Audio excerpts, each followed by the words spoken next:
Is there evidence here that Americans and others are now willing to go back to work in spite of the virus? I don't think there is a lot of evidence of that, actually. I mean, clearly it's profession specific. So interesting to hear you talking a bit about quarantining and the way that companies react. Obviously, there are some particular professions, including mine, actually, where I'm not expected to be in the office. And so the company's view on that kind of issue is quite relaxed. But clearly, there's a lot of industries where people do need to go back. We're not really seeing a lot of sign that people feel a lot more confident about travel, particularly if you have to travel on public transport. There's still quite a bit of concern, we think, among the population about how much social distancing they can do at work. So I still think that what we're seeing is that while some level of economic activity is possible, that the idea that we could return to the kind of levels that we saw at the beginning of this year, we're still a long way away from that. And my colleagues on the Economist newspaper have been writing about the 90% economy and making the point that we just won't get back to where we were before for a very long time. And I think that's right. So I think the Fed is exactly right to say that, notwithstanding the fact that they seem to be having this quite significant second wave, there are whole sectors of the US economy which are going to find it really difficult to get back to the kind of output levels we saw before this crisis hit.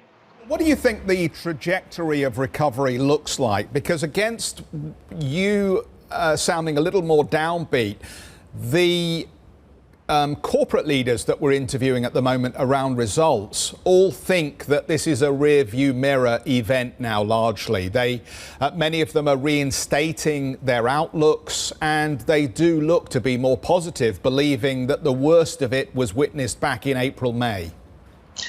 Yeah, I think that's very sector specific. So I guess what we tend to see actually in all downturns, and this one's no exception to that, is that you don't see the whole economy sink evenly and then come back evenly. What you see is that some industries or sectors do much better than other ones. Some industries and sectors just won't recover at all. So absolutely recognise that there are industries out there which are talking about reinstating dividends, that are saying that, OK, this was a temporary blip to my business operations, but we're back.